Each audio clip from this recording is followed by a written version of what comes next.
Integrated systems are ERP గురించి చదివే ముందు మనం నాన్ ఇంటిగ్రేటెడ్ సిస్టమ్స్ గురించి చూద్దాం.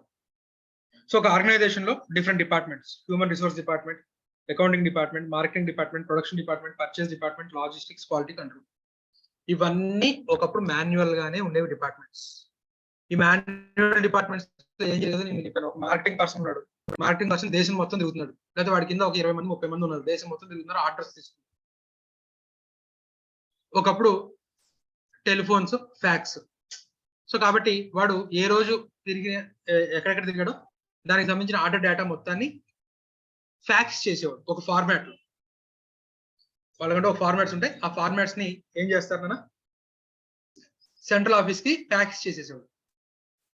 ఫ్యాక్స్ కాస్ట్లీ అనుకుంటే కనుక వాటిని ఏం చేస్తాడని చెప్తున్నాం, కవర్ లో పెట్టి పంపిస్తాడని చెప్తున్నాం. ఆ కవర్ రీచ్ అవడానికి, లేదా ఫ్యాక్సే అనుకుందాం కాసేపు, ఫ్యాక్స్ ప్రింట్ అయింది. అవి ఏంటంటే ఫ్యాక్స్ ప్రింట్ కూడా మరి స్లో, ఒక పేజ్ ప్రింట్ అవడానికి 1 నిమిషం పడుతుంది. కాబట్టి ఫ్యాక్స్ మిషన్ ఎప్పుడు ఆన్ అయ్యే ఉంటుంది. పొద్దు నుంచి సాయంత్రం దాకా ఆయన ప్రింట్లు అన్ని కలిపి ఒకటి ఏం చేస్తాడంటే అది ఏ డిపార్ట్మెంట్ వెళ్ళాలి, ఈ పేజ్ ఏ డిపార్ట్మెంట్ వెళ్ళాలి అనేది చూసుకొని ఏ డిపార్ట్మెంట్ ఆ డిపార్ట్మెంట్ పెట్టేసరికి ఈవినింగ్ 5 అవుతుంది. వీళ్ళందరూ ఇళ్ళకి వెళ్ళిపోయే టైం. పొద్దున్నే వస్తారు, అప్పుడు చూస్తారు, ఓకే ఈ డేట్ కి ఆర్డర్లు ఇవ్వాలి, ఈ డేట్ కి ఆర్డర్లు ఇవ్వాలని చెప్పి వీడు కూర్చొని, ఎవరు మార్కెటింగ్ డిపార్ట్మెంట్ హెడ్ ఎవడైతే సెంట్రల్ ఆఫీస్ లో కూర్చున్నాడో వాడు ఒక రిపోర్ట్ తయారు చేసి ఆ రిపోర్ట్ ప్రొడక్షన్ వాడికి పంపించేసరికి సాయంత్రం అవుతుంది. మళ్ళీ ఆడు ఇంటికి పోయాడు. సాయంత్రం ప్రొడక్షన్ వాడు పొద్దునే వచ్చాడు, వచ్చి వాడి దగ్గర వచ్చేసరికి ఏమేమి ప్రొడక్షన్ చేయాలి ఏంటి అనేది వాడి దగ్గర ఉంది. సో వాడు ఏం చేస్తాడు, ప్రొడక్షన్ మెటీరియల్ ఏమేమి ఉన్నాయో చూసుకుంటాడు. మెటీరియల్ ఏముందో చూసుకోవడానికి వాడు ఇక్కడ మనకి వేర్ హౌస్ డిపార్ట్మెంట్ లేదు, వేర్ హౌస్ డిపార్ట్మెంట్ కి లేదా వేర్ హౌస్ డిపార్ట్మెంట్ నుంచి ఎప్పటికప్పుడు పీరియాడికల్ గా రిపోర్ట్స్ తెప్పించుకుంటాడు. వేర్ హౌస్ లో ఏ స్టోర్ కి ఆ స్టోర్ మనకి స్టోర్ బీన్స్ కానివ్వండి, అలాగే ఇన్వెంటరీ కార్డ్స్ కానివ్వండి, ఎక్కడెక్కడ ఇన్వెంటరీ కార్డు ఉంటుంది, ఆ కార్డు లో అప్డేట్ చేసి ఎప్పటికప్పుడు స్టోర్ వాడు ఏం చేస్తాడు, స్టోర్ లెడ్జర్స్ అప్డేట్ చేసుకుంటాడు. పీరియాడికల్ గా ఏది ఎంత స్టాక్ ఉంది అనేది ఎవరికి పంపిస్తాడు, ప్రొడక్షన్ వాళ్ళకి పంపిస్తాడు. సో ప్రొడక్షన్ వాడు బుక్ చూసి చూసుకుంటాడు, ఓకే ఈ మెటీరియల్ ఉందనుకుంటాడు. ఉందనుకొని రైట్ ఇమీడియట్ గా ప్రొడక్షన్ స్టార్ట్ చేద్దాం అని చెప్పి మెటీరియల్ రిక్విజిషన్ రైజ్ చేశాడు. వేర్ హౌస్ వాడు ఈ మెటీరియల్ లేదు కదా, అదేంటి నా దగ్గర ఉందని చెప్పుకుంది నా లెడ్జర్ లో, ఓకే నేను మీరు 15 రోజులకు ఒకసారి రిపోర్ట్ అడిగారు కదండి, ఈ లోపు ఒక పెద్ద ఆర్డర్ లో ఇది ఆర్డర్ వెళ్ళిపోయింది రైట్, కాబట్టి ఈ మెటీరియల్ లేదు అంటే వేర్ హౌస్ వాడికి తెలుసు విషయం మెటీరియల్ లేదనేది. కానీ వీడి దగ్గర ఒక డేటా ఉంది, ప్రొడక్షన్ వాడి దగ్గర ఇంకో డేటా ఉంది, అంటే ఈ రెండింటి ఇంటిగ్రిటీ లేదు. పీరియాడికల్ గా రికన్సిలేషన్ జరగాలి ఇక్కడ ఎప్పుడు కూడా రైట్. సో సెంట్రల్ డేటాబేస్ లేదు, వాటి రికార్డు వీడు మెయింటైన్ చేస్తాడు, వీటి రికార్డు వీడు మెయింటైన్ చేస్తాడు. సరే ఇప్పుడు మళ్ళీ పర్చేస్ డిపార్ట్మెంట్ అన్న పర్చేస్ రైజ్ చేయండి అని. పర్చేజ్ వాడు ఫైనాన్స్ వాడిని అడుగుతాడు, ఇదిగో ఇలా నేను పర్చేస్ చేస్తున్నాను క్రెడిట్ మీద, నువ్వు ఎంట్రీ చేసుకో. మళ్ళీ ఫైనాన్స్ వాడు అప్రూవల్ ఇస్తాడు. అప్పుడు మనకి మెటీరియల్ అంటే ఒక 4-5 రోజులు ఈ రికన్సిలేషన్ లో పోయింది. మెటీరియల్ రావాలి, మెటీరియల్ వచ్చిన తర్వాత ప్రొడక్షన్ చేయాలి. అంటే ఒకరికి మధ్య రియల్ టైం కమ్యూనికేషన్ లేదు. ఆ కమ్యూనికేషన్ ఎప్పటికప్పుడు రికన్సిలేషన్ అనేది జరగాలి. ప్రొడక్షన్ నోట్ ప్రకారం ఒక స్టాక్ డేటా మెయింటైన్ చేశాడు, వేర్ హౌస్ ప్రకారం ఒక స్టాక్ మెయింటైన్ చేశాడు.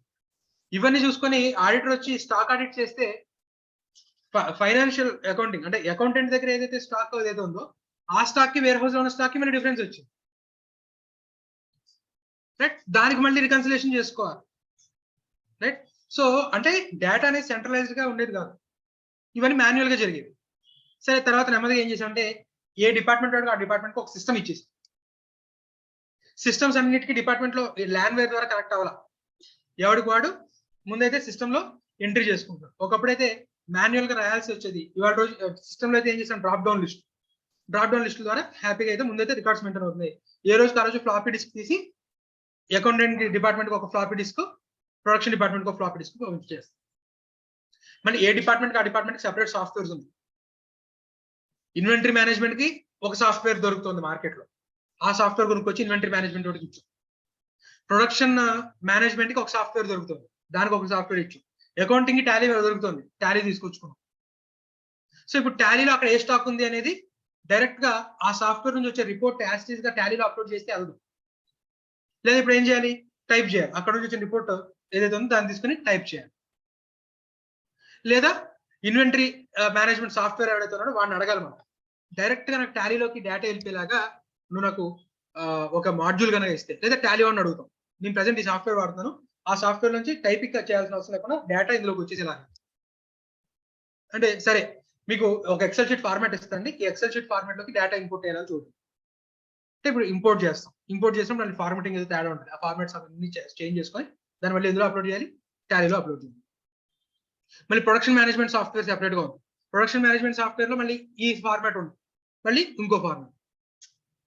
ఒక రిజిస్ట్రేషన్ చేసేటప్పుడే మీకు ఒకటి పీడిఎఫ్ అంటాడు, ఇంకోటి జేపీఈజీ అంటాడు, ఇంకోటి 30 KB లోపు అంటాడు, ఇంకోటి 100 KB కావాలి. ఇవన్నీ ఎడిట్ చేసేసరికి చిరాకు వస్తే, అలాంటిది ఒక డిపార్ట్మెంట్ నుంచి డేటా తీసుకొచ్చి ఈ సాఫ్ట్వేర్ పనికి వచ్చేటట్టుగా డేటాని మళ్ళీ నువ్వు ఫార్మాటింగ్ చేసుకుని అప్లోడ్ చేయాలి. ఇంత ముందు మీద బెటరే, కానీ ఈ ఫార్మాటింగ్ డిఫరెన్సెస్ ఉన్నాయి. ఇవి ఓవరాల్ గా కొన్నాళ్ళు మార్కెట్ లో రన్ అయ్యాయి, ఏ డిపార్ట్మెంట్ ఆ డిపార్ట్మెంట్. ఎందుకంటే ఒక software company marketing management software మీద మంచి నాలెడ్జ్ ఉంది, వాడు ఆ సాఫ్ట్వేర్ తయారు చేశాడు. ఇంకోటి అకౌంటింగ్ సాఫ్ట్వేర్ తయారు చేశాడు, ఇంకొకడు ప్రొడక్షన్ మేనేజ్మెంట్ సాఫ్ట్వేర్ డెవలప్ చేశాడు. ఇవన్నీ మార్కెట్ లో విడివిడిగా దొరుకుతున్నాయి, కానీ వేటికవి సెపరేట్ లాజిక్స్ మీద వర్క్ అవుతున్నాయి. ఒకడేమో ఒరకెల్ వాడతాడు, ఇంకోటేమో వివి ప్లస్ వాడతాడు. ప్రతిదీ డేటా మెయింటెనెన్స్ కోసం కదా, డేటాబేస్ అనేది. ఒకడేమో విజువల్ బేసిక్ వాడతాడు, ఇంకోటేమో ఒరకెల్ వాడతాడు. సో ఇప్పుడు అక్కడ నుంచి డేటా ఇంపోర్ట్ చేసుకొని ఈ సాఫ్ట్వేర్ పనికి వచ్చేలాగా ఫార్మాటింగ్ చేసుకోవాలి, ఇక్కడ నుంచి అక్కడికి ఫార్మాట్ చేసుకోవాలి. సో ఇక్కడ మళ్ళీ కొంచెం డిలేస్ అనేవి జరిగేవి, మళ్ళీ ఆ డేటా ఇంటిగ్రేషన్ లో ప్రాబ్లం ఉండేది. సో తర్వాత నెమ్మదిగా ఆర్గనైజేషన్స్ కి ఇది కొంచెం ఇబ్బంది అనిపించింది.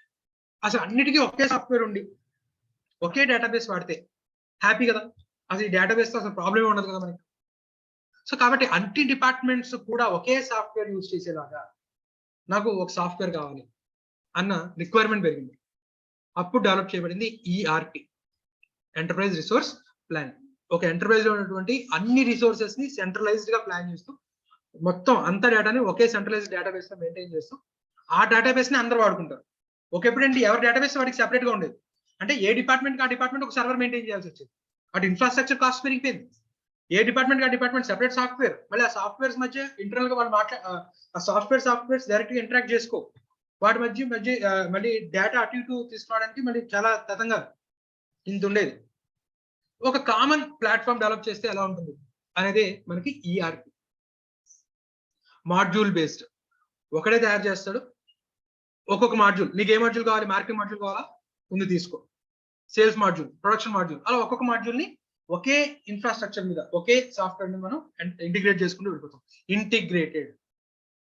ఇంటిగ్రేటెడ్ డేటాబేస్ ఇంటిగ్రేట్ అవుతుంది, అప్లికేషన్స్ ఇంటిగ్రేట్ అవుతున్నాయి.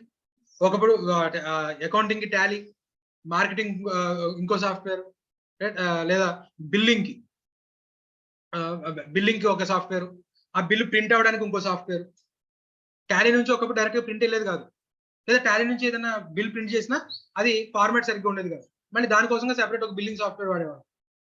కానీ వాళ్ళ రోజున అవన్నీ కూడా ఇంటిగ్రేటెడ్ లోకి వస్తుంది. సో అందుకే మనం స్టార్టింగ్ లో ఏఎస్ చెప్పినప్పుడే ఫస్ట్ చెప్పుకున్నాం integrated, improving of processes through integration అని చెప్తాం, రైట్. సో అది మనకి ఏ డిపార్ట్మెంట్స్ కి ఆ డిపార్ట్మెంట్ సెపరేట్ గా ఉంది. అందుకే మన ఐసిఏ మనకి చాలా పాటు non integrated. Registration department separate, examination department separate. Examination department దగ్గర నీ డేటా లేదు, ఫస్ట్ టైం రాయిపోయేవాళ్ళు డేటా, ఇక్కడ నుంచి డేటా వెళ్ళాలి. వీడు ఎక్సెల్ షీట్ ఏదో పంపిస్తాడు. ఇప్పుడు నువ్వు ఎగ్జామినేషన్ ఫీజు కట్టాలి, అక్కడ నువ్వు మళ్ళీ నీ ఎస్ఆర్ఓ నెంబరు, మళ్ళీ నీ డేట్ ఆఫ్ బర్త్, అడ్రస్ ఇవన్నీ టైప్ చేయాలి. ఎగ్జామినేషన్ అప్లికేషన్ నువ్వు ఒకప్పుడు ఫిజికల్ గా ఫిల్అప్ చేసి పంపిస్తే ఈ డీటెయిల్స్ అని అక్కడ కూర్చొని ఇంకో టైప్ చేసేవాడు. ఆ టైప్ చేసే దాంట్లో వాడు మళ్ళీ ఏదో తప్పు కొడతాడు, ఎస్ఆర్ఓ నెంబర్ తప్పు ఒక అంకె తప్పు కొట్టడం ఏదో చేస్తాడు, నీకు హాల్ టికెట్ రాదు. లేదా నీ ఫోటో బదులు ఇంకోటి ఎవడో ఫోటో అప్లోడ్ చేస్తాడు, నీ సిగ్నేచర్ బదులు ఇంకోటి ఎవడో ఫోటో అప్లోడ్ చేస్తాడు. ఈ బాధలను తప్పించుకోవడానికి ఏం చేశారు, ఆ డేటా ఎంట్రీ మన మీద పడేశారు. యాజ్ టీజ్ గా ఎగ్జామినేషన్ ఫామ్ ని ఆన్లైన్ ఫామ్ కింద మార్చేశారు. ఆన్లైన్ ఫామ్ లో మళ్ళీ నువ్వు అన్ని టైప్ చేయాలి. ఎస్ఆర్ఓ నెంబర్ కొట్టగానే స్టార్టింగ్ లో ప్రీఫిల్ అయ్యి రాదు, ఎందుకంటే ఇంటిగ్రేషన్ లేదు. ఎగ్జామినేషన్ డిపార్ట్మెంట్ సర్వర్ కి రిజిస్ట్రేషన్ డిపార్ట్మెంట్ సర్వర్ కి సంబంధం లేదు, రైట్.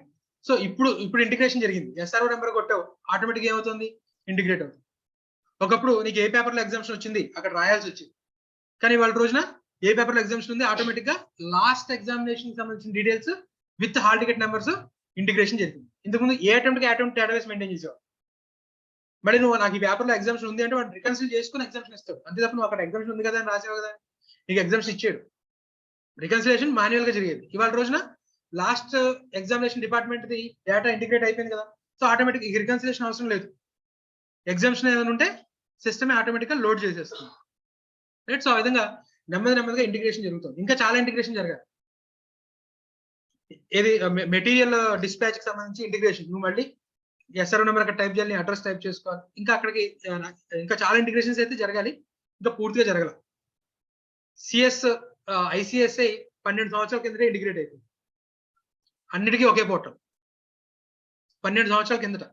అప్పటికి ఇంకా మన ICI physical forms, exam forms, కానీ సిఎస్ మాత్రం అప్పటికి ఇంటిగ్రేషన్ అయిపోయింది, ఒకే ఒక పోర్టల్. ఎగ్జామినేషన్ ఎస్ఎస్పి పోర్టల్ ఒకసారి, ఇంతకు ముందైతే మీరు ఎన్ని పాస్వర్డ్ గుర్తుపెట్టుకోవాల్సి వచ్చేది, రిజిస్ట్రేషన్ దానికంటే ఒక పోర్టలే ఉండేది కాదు, ఒక వెబ్ అప్లికేషన్ ఉండేది, వెబ్ అప్లికేషన్ ఫిల్అప్ చేసాం, తర్వాత దాని నెమ్మదిగా ఎస్ఎస్పి పోర్టల్ తీసుకొచ్చాం. తర్వాత ఎగ్జామినేషన్ సంబంధించిన పాస్వర్డ్ గుర్తుపెట్టుకోవాలి.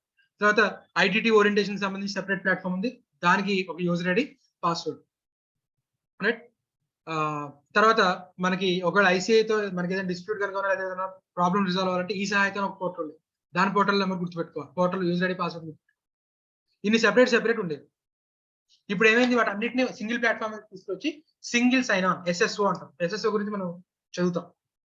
ఒకే ఒకసారి సైన్ ఇన్, ఇంకా అందులోనే నీకు అన్ని కూడా వచ్చేలాగా ఇంటిగ్రేట్ చేస్తున్నారు. అంటే యూజర్ పరిగెత్తాల్సిన అవసరం లేదు, అన్నిటినీ ఒక దగ్గర తీసుకొచ్చి single sign on, right. So ఆ ఇంటిగ్రేషన్ అనేది జరుగుతూ ఉంది. సో నాన్ ఇంటిగ్రేషన్ సిస్టమ్స్ లో